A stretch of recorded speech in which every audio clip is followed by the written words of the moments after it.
Salut, ça va? Alors tout d'abord, merci.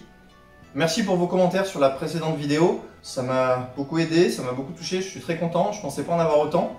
On a choisi de partir sur la solution 2, donc pour ceux qui ne se souviennent pas, on va mettre toutes les cartes Hiragana Katakana sur une seule carte et on va mettre les Kyaku aussi. Ça permettra en fait de donner une notion de découverte à ces cartes, plutôt un bonus plutôt qu'un vrai coffret Katakana Hiragana. Et ça ne nous empêche pas par la suite de faire un vrai coffret avec tout ce qu'il faut dedans, avec les Hiragana et les Katakana séparés, bien propres. Je voulais aussi m'excuser pour le son. Pour l'instant je filme avec mon téléphone portable, j'ai essayé d'acheter ça. Je mets ça derrière le téléphone, on va voir ce que ça donne, si c'est mieux. Si c'est pas mieux, bah, j'achèterai un micro-cravate. Alors bonne nouvelle, ça y est, normalement à l'heure où cette vidéo sort, je m'incruste depuis le futur dans cette vidéo parce qu'on a eu un petit souci. Lorsque j'avais tourné la première vidéo, on avait eu l'accord de principe de la banque pour le prêt. J'étais optimiste, j'ai tourné la vidéo en avance sans attendre la réponse, sauf que, entre-temps, la personne qui s'occupe du dossier a changé. Et le dossier a été refusé. On n'a pas trop eu d'explications de leur part, mais on pense que c'est dû au contexte du Covid. Alors, rien n'est terminé, on va juste démarcher d'autres banques et on va finir par trouver une solution. Ça va juste impacter les délais, puisqu'on ne peut pas démarrer l'impression tant qu'on n'a pas les fonds. Ça sera donc pas pour septembre, mais un peu plus tard. Sur ce, je vous laisse avec la suite de la vidéo. Donc cette vidéo, c'est surtout pour vous parler des nouveaux projets que j'ai envie de faire. Pourquoi j'ai envie de faire des nouveaux projets? Parce que je suis quelqu'un qui aime bien explorer et faire de nouvelles choses, surtout des choses dont j'ai pas l'habitude de faire. Par exemple, Kanji Oboe, ce sont des cartes. Moi à la base, je fais du développement informatique, ça n'a rien à voir. J'avais envie un peu de découvrir ça. Et là, il y a plein d'autres choses qui me font envie, donc je vais vous les présenter.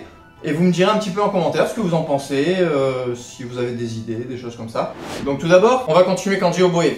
On va imprimer le N2, déjà ça c'est sûr. On va juste trouver les fonds et on va imprimer le N2. Il y a à peu près le même nombre de cartes que pour le N3, donc ça ne devrait pas poser de soucis. Pour le N1, on se posera la question au moment venu, s'il y a beaucoup de demandes, parce que ça sert à rien de faire 1000 jeux si au final on en vend 10. Sachant que le N1, il y a 1200 cartes. Donc c'est plus du tout la même échelle, on va devoir faire une grosse boîte.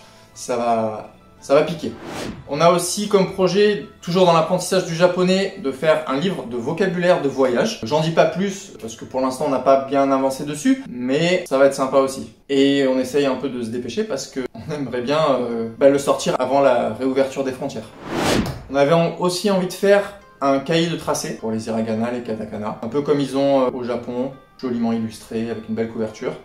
Et j'ai aussi en tête un petit jeu de hiragana katakana pour apprendre le vocabulaire.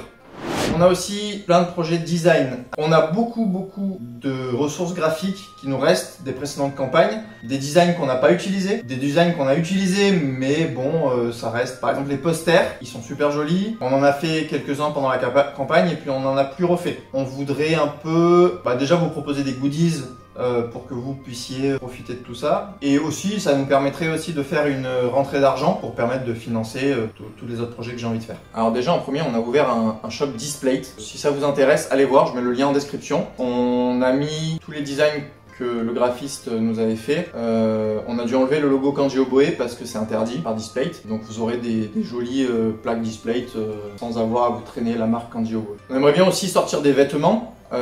Parce qu'on avait, donc là comme vous avez vu, il y avait le t-shirt, donc c'est le t-shirt des 7 samouraïs jean. Il y en a 6 autres qu'on voulait sortir, qu'on n'a jamais sorti. On a une collection des 4 saisons qu'on voulait faire, donc déjà en t-shirt et ensuite en tableau.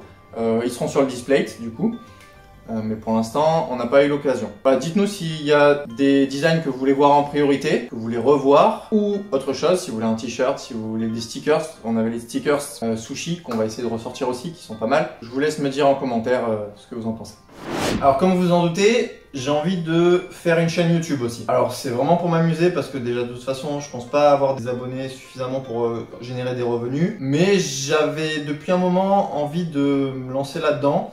Voir un petit peu ce qui se passe derrière quand on crée des vidéos, voir un peu comment ça se passe le montage, voir déjà filmer c'est pas évident, on se rend compte que faut du matos, ça prend du temps, parler devant une caméra c'est pas évident, pour faire cette vidéo j'ai dû me reprendre 10-15 fois, Alors il y a une autre idée aussi derrière la chaîne YouTube, je vais pas vous cacher, c'est aussi pour pouvoir vous parler et vous faire la promotion des produits Kanji Oboe, pour en faire découvrir à ceux qui connaissent pas, et pour vous parler des nouveaux produits quand ils sortiront par exemple. Pourquoi j'ai cette optique là? J'ai essayé de contacter des youtubeurs pour justement faire un placement de produits, pour faire la promotion des Kanji Oboe quand ils vont sortir en septembre, pour accompagner le lancement et permettre aussi de montrer déjà à la société Renmei que ça se vend bien et de les encourager à nous soutenir et à continuer à financer Kanji Oboe pour pouvoir réimprimer les coffrets, etc., etc. Parce que si ils en vendent pas assez, ils vont dire ok Clément t'es gentil, mais tes Kanji Oboe on n'en réimprime plus. Donc j'ai contacté des youtubeurs. Alors j'en ai contacté deux en particulier. Un en rapport avec le Japon,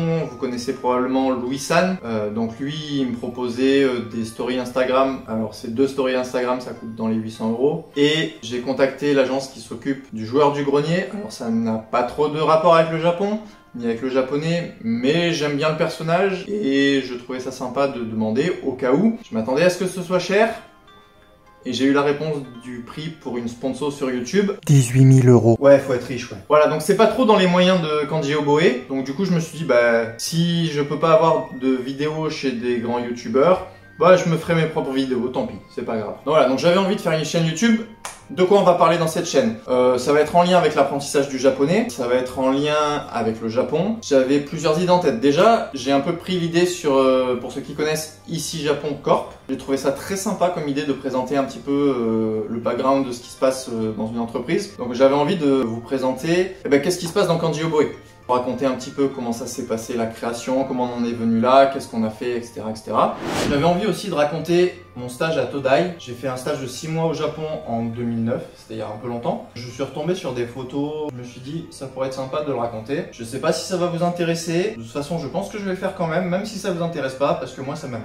J'avais aussi en tête de faire des reviews de matériel d'apprentissage de japonais, aussi de regarder un petit peu des applications pour apprendre le japonais, et vous partager mon ressenti, voir ce que ça donne, si c'est sympa, si c'est bien. Je voulais aussi essayer de faire des cours de japonais. Alors ça sera jamais du niveau de Julien Fontanier, ça c'est sûr, mais c'était plutôt dans l'idée d'un format un peu différent. Par exemple, essayer de voir comment on peut apprendre le japonais à des tout petits enfants. J'ai ma fille qui a 3 ans, j'essaie de lui apprendre le japonais, donc partager ça avec vous.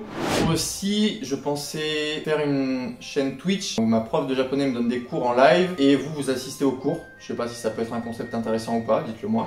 La lecture de Kamishibai, je voudrais faire des petites vidéos où je lis un Kamishibai en français et aussi en japonais. Faire des vidéos sur l'origami, des vidéos sur la calligraphie. Alors ça, c'est pas moi qui les ferai, ça sera mon ami et mon professeur Keiko Yokoyama. Je vous invite à regarder son Instagram, elle fait des choses vraiment magnifiques, donc je vous mets le lien en description.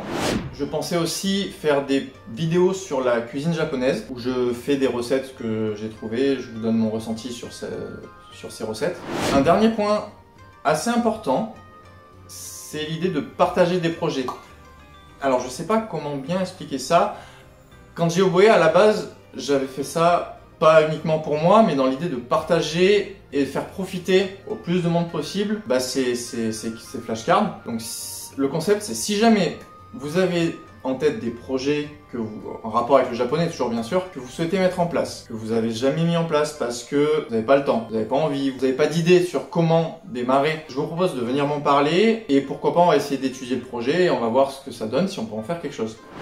Voilà, c'est la fin de cette vidéo. Je vous laisse me mettre en commentaire vos impressions, ce que vous en avez pensé. Je suis ouvert à toute critique du moment où elle est constructive. J'essaye de lire tous les commentaires et d'y répondre. Vu que pour l'instant, il n'y en a pas beaucoup, je pense que je devrais y arriver. Allez, matane!